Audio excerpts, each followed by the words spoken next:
श्रीमन नारायण नारायण नारायण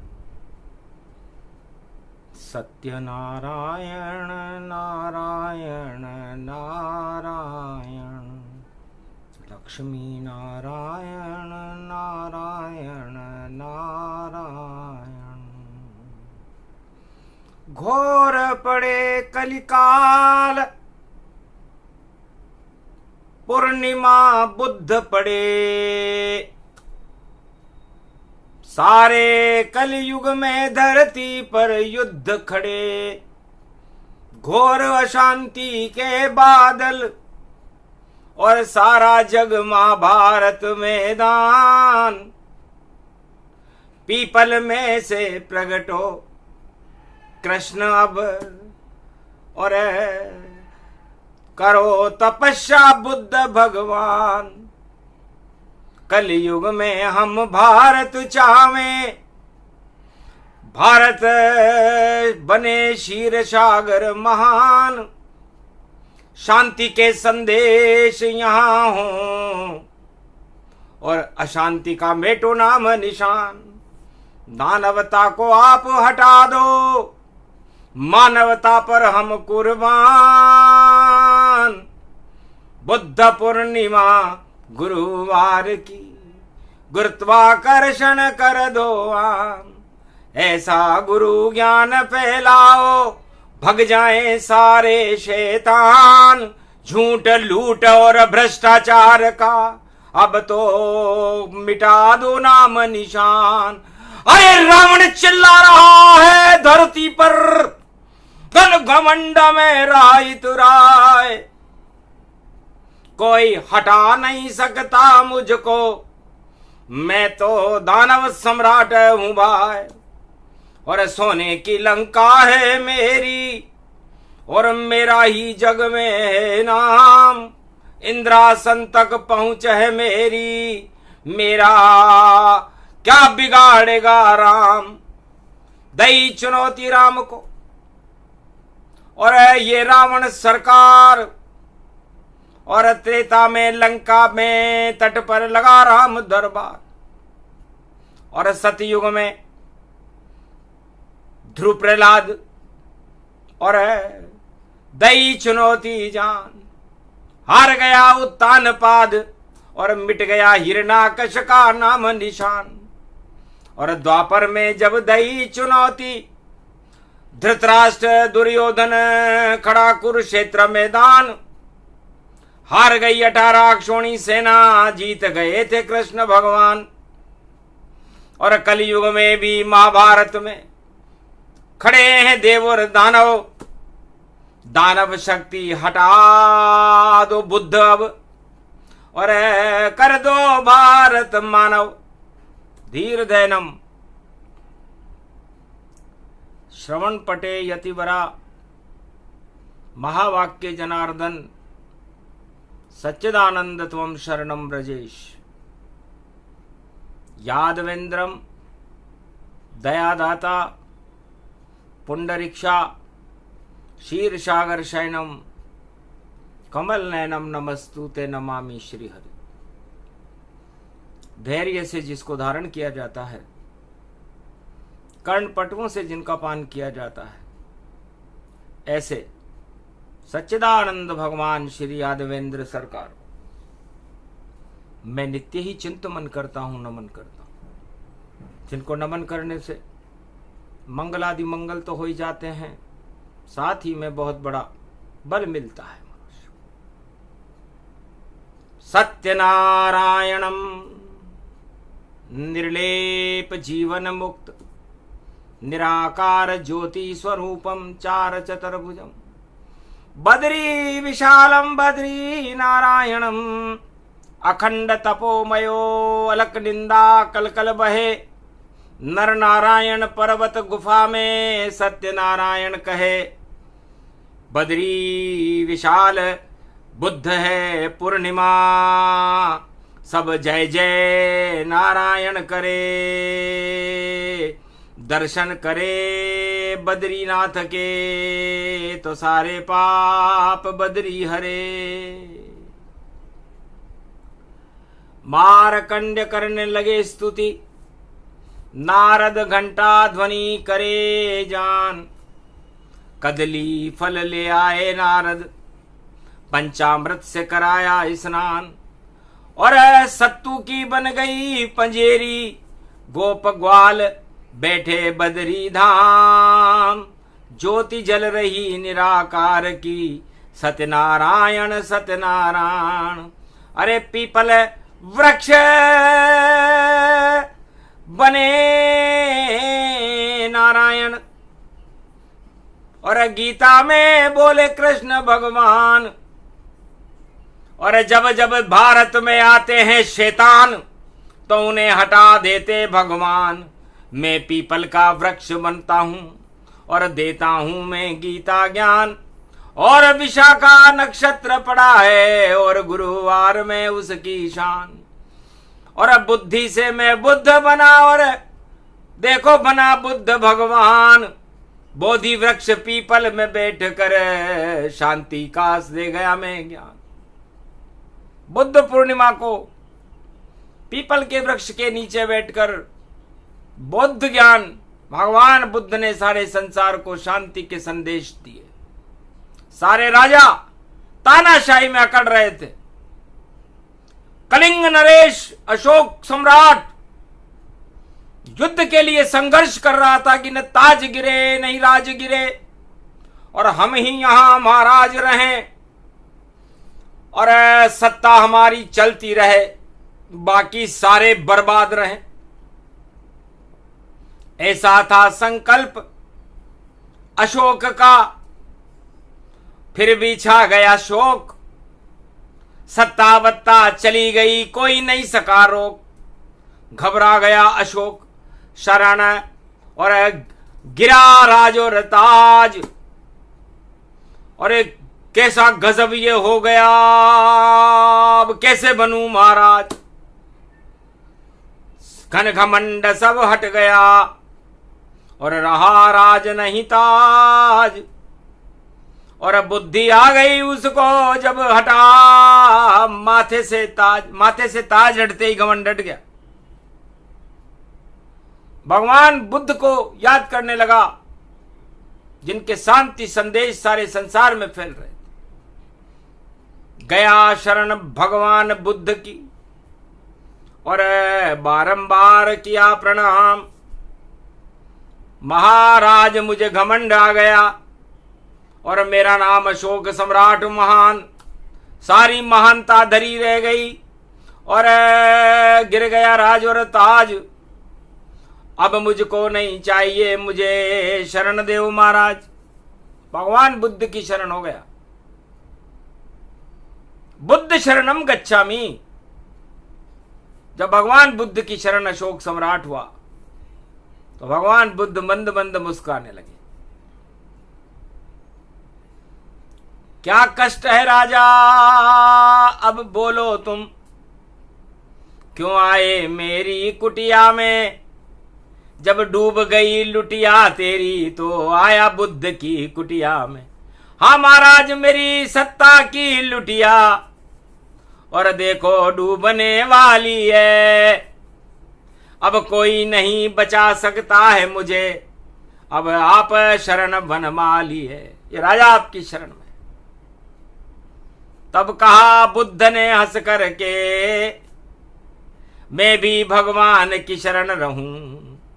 तुम क्यों मेरी शरणे पढ़ते और तुमसे कुछ अनुभव में कहूं। मैं कुछ अनुभव कहूंगा राजा। तुम्हारा क्या नाम है? तब उसने कहा मेरा नाम अशोक है। तो अशोक का मतलब क्या होता है? महाराज जिसके कोई शोक नहीं हो। तो फिर तुम्हारे ये शोक क्यों छा गया?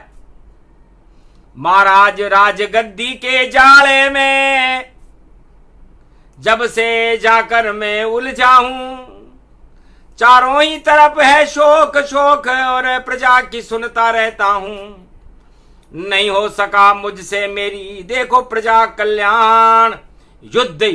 युद्ध करता रहा और बढ़ा रहा हूं शान में। युद्ध कर करके मेरी शान बढ़ाने लगा और मुझ पर शोक ही शोक छाने लगा।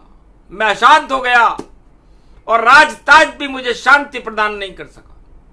तब बुद्ध ने कहा ठीक है, यही बताना चाहता था कि राज ताज से शांति और राजा मिले न ताय। लाख उपाय कर ले राजा पर घोर पाप में जाए। घोर पाप उदय होता है जब किसी को राजगद्दी मिलती है, क्योंकि सारी प्रजा का श्राप लेना पड़ता है। यदि प्रजा का कल्याण राजा न करे तो घोर नरक में जाता है। जे राजा की प्रजा दुकारी, ते राजा अवश्य नरक अधिकारी। रोक नहीं सके कोई भगवाना और पश्चाताप करे नरक में जाना। तो नरक लोक में जाओ अशोक तुम, और हटा लो सारे शोक।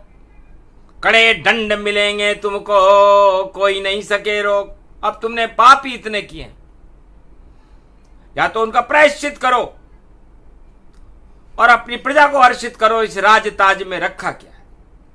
यही अशांति की जड़ है, युद्ध का कारण है। चारों युगों में महाभारत अपनी हैंकड़ी और अहंकार के कारण ही होते हैं। जब कोई राजा यह समझने लगे कि मैं हिटलर हूं, मैं तानाशाह हूं, मैं हिरण्याकश हूं, मैं रावण हूं, मैं धृतराष्ट्र हूं, मैं कंस हूं, मैं जरासंध हूं, तो समझ लेना चाहिए उसके बुरे दिन आ गए। उसका पतन होने वाला है। उसकी भाषा और जबान भी लड़खड़ाने लग जाती है, क्योंकि ईश्वर की शक्ति उसमें से निकल जाती है। और जब निकल जाता ईश्वर का तेज तो बड़े बड़े राजा निस्तेज।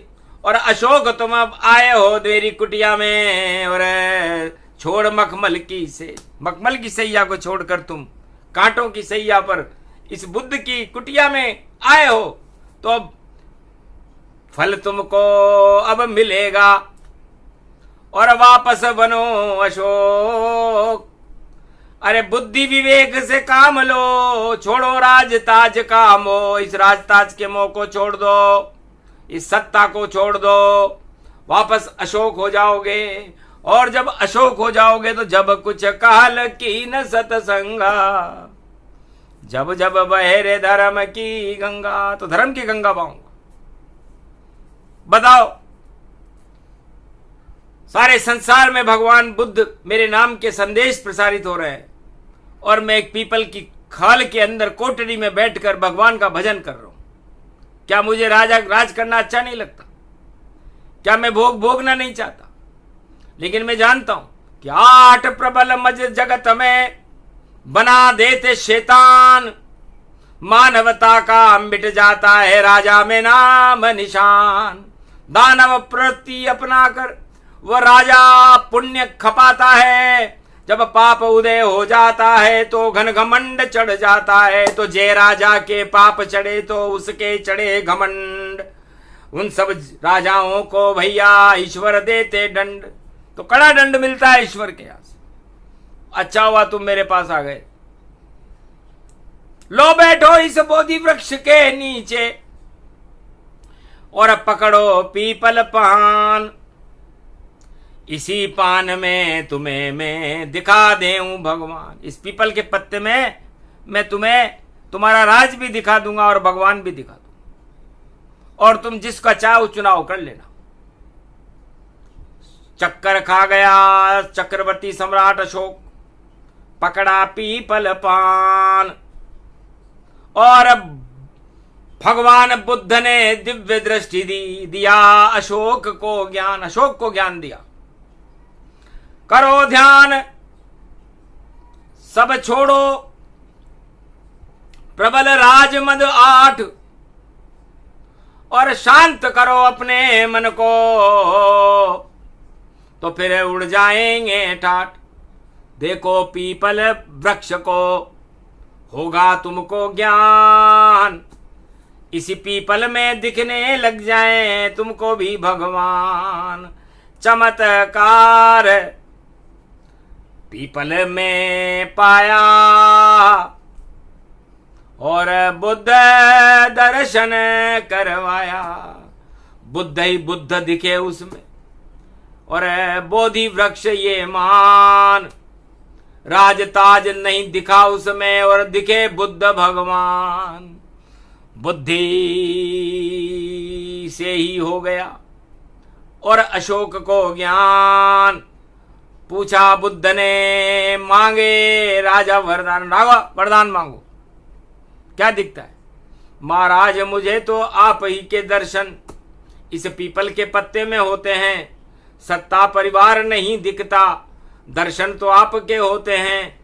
तो छूट गया अज्ञान मेरा और हो गया मुझको ज्ञान। बुद्ध शरण में आ गए सम्राट अशोक महान। और अशोक सम्राट ने अपना राज गद्दी त्याग दी। अब मैं पशु नहीं जंजाला, राज ताज सब मकड़ी का जाला। इसके अंदर काला ही काला, और मैं तो बुद्ध का लेऊं सहारा। आज से ही आप मेरे गुरु, और छोड़ा राज और ताज। अब तो मैं जपता रहूं सदा बुद्ध महाराज। बुद्ध शरणम गच्छा, धम्म शरणम गच्छा। जब बुद्धि को जागृत कर दिया भगवान बुद्ध ने अशोक सम्राट के हृदय में, तो निराकार की ज्योति जली, राजताज का मोह हटा, और मोह हटते ही भगवान के दर्शन हो जाते हैं। इसे बोधि ज्ञान कहते हैं। ये प्रसंग पूर्णिमा सुनाया, और अशोक को बुद्ध का शिष्य बनाया। सारे जग में फैल गई कि अशोक सम्राट बना शिष्य बुद्ध भगवान। शांति के संदेश दे रहे, देखो बुद्ध भगवान। ये बोधावतार पूर्णिमा को जिनका जन्म है, आज बुद्ध पूर्णिमा है। अशोक सम्राट ने भी भगवान बुद्ध की शिक्षा से राज और ताज का मोह हटा करके भगवान के चरणों में अपना ध्यान लगाया। इसे बुद्ध पूर्णिमा कहते हैं। और यही हाल द्वापर में पांडव और कौरवों का हो रहा था। पांडवों को सत्ता का मोह नहीं था, अज्ञातवास में भूखे मर रहे थे, और भगवान श्री कृष्ण का नाम जप रहे थे, त्वम शरणम ब्रजेश। और सत्ता छोड़ने का इरादा ही नहीं था उस अंधे राजा धृतराष्ट्र का। और 18 अक्षौणी सेना और ले आया, और वो दुर्योधन, उसके 100 पुत्र, शकुनी, ये बड़े बड़े योद्धा इस भारत की सत्ता को छोड़ने को तैयार नहीं थे। भगवान कृष्ण भी चकराए, सत्ता मोह देख के घबराए। कैसा पागल राजा धृतराष्ट्र है जो सत्ता छोड़ नहीं पावे।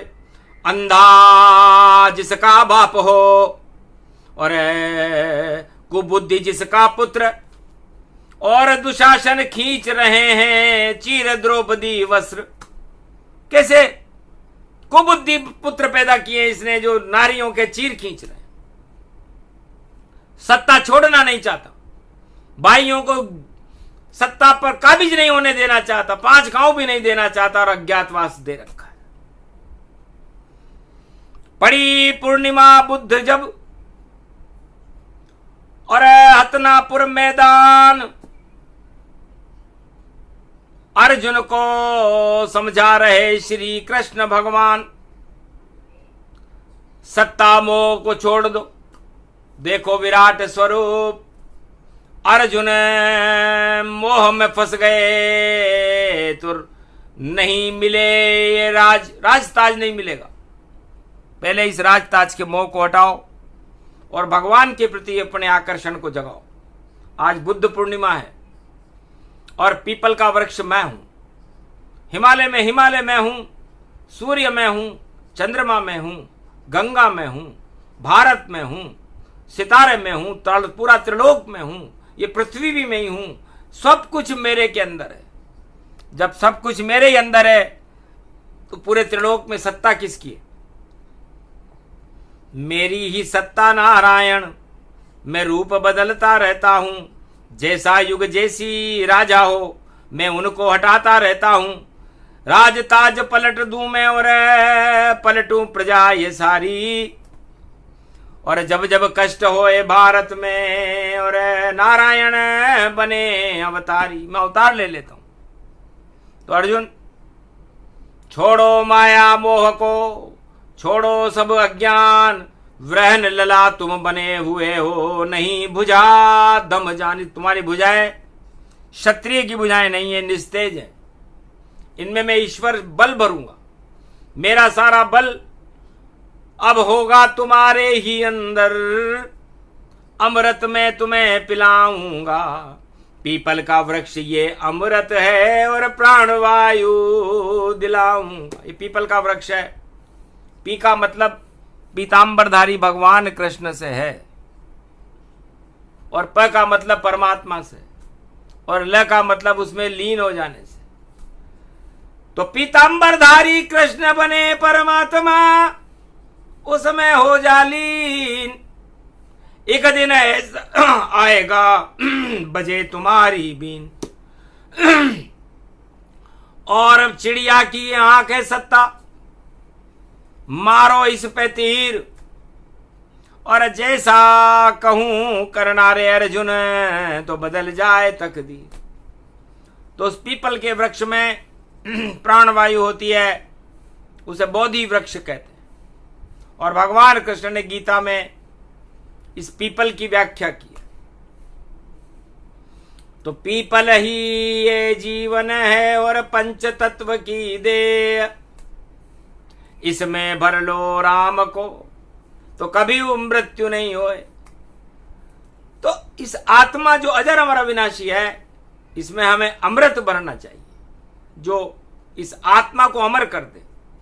लेकिन हम इस आत्मा में अमृत नहीं, विष भरते हैं, भोगों का विष। 8 तरह के प्रबल राज मद, ये जहर हैं।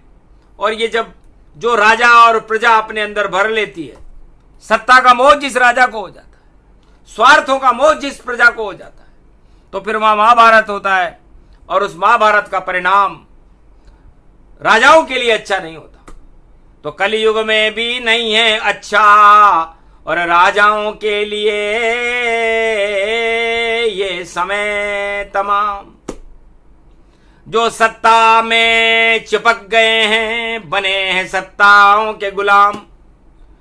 अब उसी गुलामी को श्री कृष्ण कलयुग में हटाने आया है।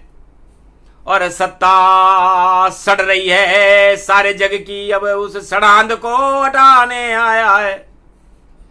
और साफ प्रदूषण हटा हटू कर और अमृत फिर से लाया है।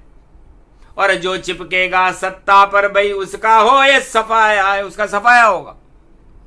और आखिर सबसे पहले उन्हें गीता का अमृत।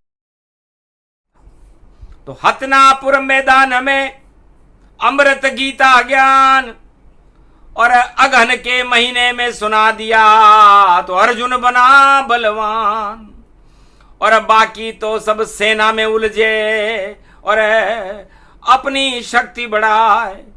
एक नहीं चली तीर और तलवार, महा चक्र सुदर्शन चलाए। तो भगवान कृष्ण का सुदर्शन चक्र चला, गीता चली, अमृत चला, अर्जुन चला, और बाकी सब भारत का हो गया भला। ये थी कृष्ण की 16 कला। और धृतराष्ट्र और दुर्योधन का राज चला। तो दुर्योधन धृतराष्ट्र का राज कलयुग में जाए, आगे नहीं चले ये राज, और दोनों ही पछताए। तो एक धृतराष्ट्र एक दुर्योधन, दोनों देखो अंधे जान, और चक्र चला रहे सत्ता के खातिर, और अपने को बता रहे बलवान। अरे हार जाएगी कौरव सत्ता, और जीते नहीं चाहे करे लाख उपाय। अरे न्याय करेंगे श्री कृष्ण, और पांडव सत्ता देत बचाए। पांडव राज हो ये भारत में, और पांडव ही अब राज चलाए। धर्मराज होगा भारत में, सुदर्शन चक्र कृष्ण चल जाए। तो आज बुद्ध पूर्णिमा है। भगवान कृष्ण अपनी बुद्धि से सुदर्शन चक्र चलाएंगे और भारत में हस्तिनापुर का राज हटाएंगे। और हस्तिनापुर का राज हटा करके धृतराष्ट्र और दुर्योधन और कौरव सेना का समापन समारोह करके पांडवों का धर्मराज भारत में होने वाला है। ये 23 मई बौद्ध पूर्णिमा है और नक्षत्र विशाखा है। विष में ही जड़ है सारी इसकी और उस विष में अमृत डाला है। तो विशाखा इसके स्वामी गुरु होते हैं। आज गुरुवार है, बृहस्पति अभी अस्त है और 3 जून को उदय हो जाएंगे। उदय होते ही गुरुत्वाकर्षण होगा, गुरु का प्रकाश होगा, रोहिणी तब चुकी होगी। उसके बाद रथ यात्रा 7 जुलाई रविवार पुष्य नक्षत्र की 2024 में होगी, जगन्नाथ की रथ यात्रा। तो सारे जग में सत्य का साम्राज्य होगा और झूठ और लूट करने वाले लोग संसार में दिखाई नहीं देंगे। भारत में भी सत्य का होगा दिव्य प्रकाश और पाप और घोटालों का होने वाला नाश। लड़खड़ा जाए जबां तानाशाहों की, अब नहीं चले उनका ये राज और राज ताज सब भंग होएंगे और पांडव सिंहासन पे विराज। ऐसा चले धर्म संगठन और गोप ग्वाल का टोला है। अरे राज करेगा गोप ग्वाल अब और दुर्योधन की सत्ता हटाए। तो दुर्बुद्धि दुर्योधन जानो, कुरीति कुबुद्धि कौरव जान। जो भी कुरीति अपनाए तानाशाही अपनाए आन, उन सब का राज हटेगा और अर्जुन बने युधिष्ठिर भगवान। राज तिलक होगा ये युधिष्ठिर और बड़े धर्म का अब सम्मान। ऐसे ही पड़ी पूर्णिमा बुद्ध ये और इधर बुद्ध और इधर कृष्ण और दोनों पीपल बता रहे हैं। और पीपल तो नारायण सत्य, सत्य नारायण बन गए पीपल। पारस पीपल जान, पारस नारायण बने और लोया भक्त समान। सारे भक्त लोहे बन गए क्योंकि लोहे के जंग लगा हुआ था और पारस पीपल में नारायण पारस बन गए। और पांडवों के जो लगा जंग, सब पारस पीपल दिया हटाए। स्वर्ण सुमेरु हो गए पांडव, जंग लगा दुर्योधन जाए। जंग लग गया उर सत्ता को, जो घमन घमंड इतराए। हार गई सब कौरव सेना, जीत गए पांडव गति जाए। पांचों पांडव भगवान कृष्ण की कृपा से, उस पारस पीपल की कृपा से विजय हो गए और भारत में धर्मराज की स्थापना हुई। इसलिए सबसे पहले हमें सत्यनारायण की वंदना करनी चाहिए और भारत में धर्मराज की स्थापना करने का संकल्प भगवान कृष्ण और भगवान बुद्ध युद्ध की सारी पराकाष्ठाओं को हटा करके, दंगलों को हटा करके भारत का मंगल करते हैं। श्री सत्यनारायण नमः। सगुणं श्री विष्णु परम प्रसन्नम, चतुर्भुजं सदा क्षीरसागर शयनम, लक्ष्मी चरण चापयत्यम, नारद घंटा ध्वनि वीणानादम प्रवत्यम, महालक्ष्मीपति भगवान विष्णु तस्मै तसम सदा क्षीरसागर शय। हस्तयं मंगला मुखारविंदम गरुड़ध्वज, यजमान यात्मान विष्णु परम प्रसन्न प्रसन्नम, सर्व सिद्धिदायकम वरदायकम भगवान विष्णु नमामयम्। सत्यनारायणं लक्ष्मीकांतं परम प्राणवल्लभा, लक्ष्मी वल्लभा लभ्यंतम, सर्वचराचर भूपतिम भक्तवत्सलम, कोमलांगम त्वं शरणं सर्व सिद्धिदायकम वरदायकम, यद्वा दयोमयो श्री विष्णु नमामियं। निर्यान्त्यां चतुयं नामं सुरगणान गणानायको, सुरपति महेश्वरम गुरु बृहस्पति तुम समच प्रथम नमामयम्। सुरपति मयि नाम राजा इंद्रम, वर्णितम वंदे वीणानम, इंद्रवर्णिम सूर्यवर्णिम, वरुण देवता च भारत भवन। ओम पुंगी फलम समर्प्याण्वे नमः। प्रथम पूजा च सत्यदेवं नमामयम्, सर्वमोद भक्ति दया धात्वा महेश्वरा मंगलम। भगवान शिवाच उमा प्रतिभा भूषोत भवति, भयहारणम भव सिंधु व्यापक, तरण तारण पतितारणम, सर्वमंगलम मंगलादि मंगलम। भगवान विष्णु दयोमयो, सर्व सच्चिदानंद पर ब्रह्म चराचर भूपति तुमं च माता तुमं च पिता तुमं च सखा तुमं च देव देवा तुमं सर्वभूतादि बाधाहरणम। सर्वविघ्ननाशो विष्णु नमामि। तुमं मित्र तुमं सखाच तुमं बंधव बांधवाच तुमं माया तुमं धर्मम तुमं देव देवा तुमं गुरु तुमं ब्रह्मा तुमं विष्णु तुमं महेश्वरा सर्वस्व मान शक्तिदायक भगवान शिव शक्ति उमा सर्वाशीर्वाद च विष्णु नमः। सत्यनारायण कल्प का भारत हो गया पाठ, अब तो मानवता के और उड़े देवता ठाठ। दानव शक्ति हार जाएगी गिरे राज और ताज, अब दानव का भारत में नहीं बचे महाराज। अरे छोड़ छाड़ भग जाएंगे देखो राज और ताज, सत्य धर्मराज भारत में होगा बोली वाणी आज। इसलिए सत्यनारायण में सत्य बोला जाता है। इसलिए सर्वशक्तियों से आच्छादित देवताओं के अस्तित्व को जगाने वाले कलयुग में भी भगवान विष्णु हैं, जो सर्वश्रेष्ठम और सत्यनारायण के परम प्रभाव को उत्पन्न करने वाले। ये सत्यनारायण भगवान चारों युगों में सर्वशक्तिदायक है और झूठ का नाश करते हैं। तो इस समय राजाओं में झूठ लूट और देखो डंका बजता भारी, इस कारण सत्ता से जाएं छोड़ छाड़ कर हारी हारी। अब नहीं जीते राजा फाजा बजे उनका बाजा, और छोड़ जाएंगे सत्ता को और धर्म बनेगा राजा। तो धर्म का राज होगा। इससे भक्तों का कल्याण करने के लिए और लौकिक और अलौकिक दोनों वस्तुओं को प्रदान करने वाला ये सत्यनारायण भगवान का परम बोधिव्रत बुद्ध पूर्णिमा को वाणी ने सुनाया। इस कथा को सुनने से भारत में महामंगल होता है। अनेक राजाओं ने इस कथा को सुना, कलयुग में लीलावती ने सुना, अनेक विद्वानों ने सुना, और चराचर छोटे मोटे सब राजा महाराजाओं ने सुना, महात्माओं ने सुना।